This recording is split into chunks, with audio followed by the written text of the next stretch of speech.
మహాగణాధిపతయే నమః. ఓం గురుభ్యో నమః. ఓం శ్రీమాత్రే నమః. మనం ఈరోజు బుధగ్రహం 6వ తేదీకి కరెక్ట్గా 6వ తేదీ ఈవినింగ్ లోపల ఆల్మోస్ట్ 7వ తేదీ నుంచి బుధుడు తన ఓన్ హౌస్కి వెళ్తున్నాడు. ఒక శుభగ్రహంతో కలవబోతున్నాడు. అది పర్టికులర్గా 23వ తేదీ వరకు ఈ రెండు గ్రహాలు కలిసి ఉంటాయి. 23వ తేదీకి జలరాశుల్లోకి వస్తాడు బుధుడు. వీటి వల్ల ద్వాదశ లగ్నాల వారికి, లగ్నం తెలియని వారు రాసి చూసేసుకోండి, ప్రాబ్లం లేదు. ఎటువంటి ఫలితాలు ఉన్నాయి అంటే ఎటువంటి మంచి ఫలితాలు ఉన్నాయి, ఎటువంటి విషయాల్లో జలరాశుల్లోకి మారినప్పుడు జాగ్రత్త పడాలి అనేటువంటి విషయాల్ని చెప్తుంది నేనైనప్పటికీ కూడా చెప్పిస్తుంది సాక్షాత్ లలిత అమ్మవారిగా భావిస్తూ ఒక్కొక్క లగ్నం గురించి, లగ్నం తెలియని వారి రాశి గురించి తెలుసుకుందాం. కర్కాటక లగ్నము, కర్కాటక రాశి. కర్కాటకం వారికి కనుక చూసుకుంటే మీకు ఈ బుధుడు గురువు 23వ తేదీ నుంచి 6వ తేదీ నుంచి 23వ తేదీ వరకు జూన్ మాసంలో కలవనున్నాయి. దాని తర్వాత బుధుడు రాశిలోకి వస్తాడు. లగ్నంలోకి అనుకోండి, రాశి అనుకోండి. ఈ 12వ స్థానంలో కలయిక అనేటువంటిది ఎటువంటి గుడ్ ఫలితాలు ఇస్తుంది, మంచి ఫలితాలు ఇస్తుంది అని చూసుకున్నట్లయితే, విదేశాలకు వెళ్ళడానికి, విదేశాల్లో మీరు ఏదైనా విద్యా సంబంధించినవి చేయడానికి, ఇన్వెస్ట్మెంట్స్కి, ముఖ్యంగా ఇన్వెస్ట్మెంట్స్కి చాలా మంచి కాంబినేషన్ ఇది. 12వ అధిపతి 12లో ఉంటున్నాడు, భాగ్యాధిపతి వచ్చి 12లో ఉంటున్నాడు. కాబట్టి 12వ స్థానం అంటే ఇన్వెస్ట్మెంట్ స్థానానికి ఎప్పుడైతే భాగ్యం కనెక్ట్ అయిందో, అయితే ఇక్కడ 6వ స్థానాధిపతి కూడా ఉన్నాడు కాబట్టి గురువు, అది కొంతవరకు రుణం లభించడానికి. చూడండి, మనం ఏదైనా ఒక ఇన్వెస్ట్మెంట్ చేయాలంటే మన దగ్గర కొంత డబ్బు ఉంటే ఇంకొంత ధనాన్ని తీసుకొని ఇన్వెస్ట్మెంట్ చేస్తాం. అలా ఇన్వెస్ట్మెంట్ చేయడానికి రుణ లబ్ధి కూడా ఇస్తుంది ఇక్కడ. అదేవిధంగా తండ్రి గారి ఆస్తికి సంబంధించిన విషయంలో ఏవేవైతే మనం గతంలో ఆగిపోయి ఉన్నాయో అవి కాస్త మూవ్మెంట్ అవ్వడానికి, మరియు మరొక విషయం ఏంటంటే వివాహ జీవితంలో గతంలో ఏమైనా మిస్అండర్స్టాండింగ్స్, మిస్కమ్యూనికేషన్స్, లేకపోతే ఫలానా సంబంధించినటువంటి విషయంలో మేము చాలా ఇబ్బంది పడుతున్నామని ముందుకు కదలట్లేదు అంటూ ఉంటారు కొంతమంది. అంటే ఇద్దరి మధ్యనే కొంతమందికి కలవదు, డివోర్స్ ఇచ్చేద్దాం అనుకుంటారు, లేదా డివోర్స్ ఇచ్చేసిన తర్వాత రెండో వివాహం కోసం ప్రయత్నం చేస్తూ ఉంటారు. అటువంటి వాటికి కర్కాటకం వారికి ఈ యొక్క 6వ తేదీ నుంచి 23వ తేదీ వరకు కూడా అనుకూలత చాలా చక్కగా ఉంది.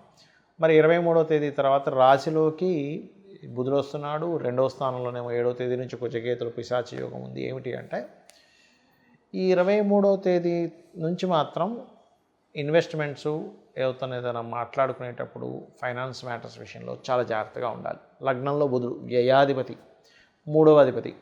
అయితే ఇక్కడ దీంతో పాటు 2వ స్థానంలో కుజకేతులు కూడా వస్తున్నారు. 7థ్కి వెళ్ళి ఆ కుజుడిని కేతుతో కలుస్తున్నాడు.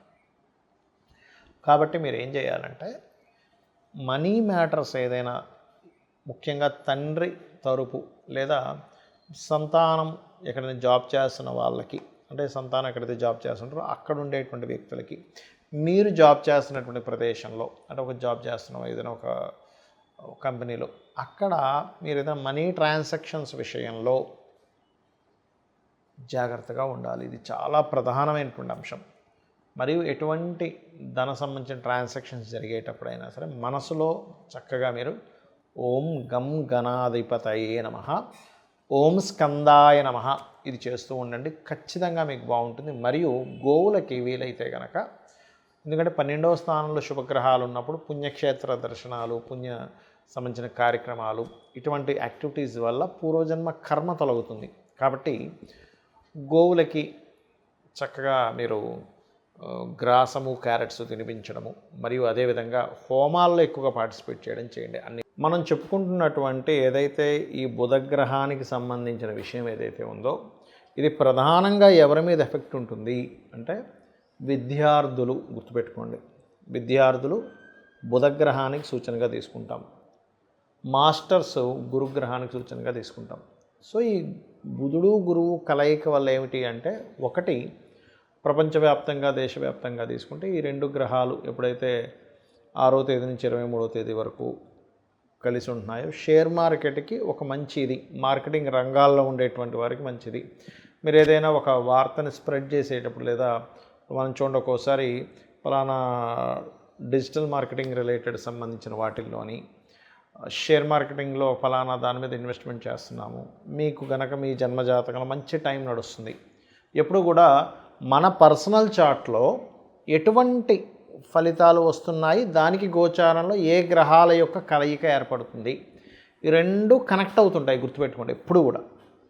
అలా ఎటువంటి కనెక్టివిటీ ఏర్పడుతుంది, ఎటువంటి గోచారం వస్తుందనేది పర్టికులర్గా చూసుకోవాలి, గుర్తుపెట్టుకోండి. అలా వాటికి చాలా మంచిది ఇది.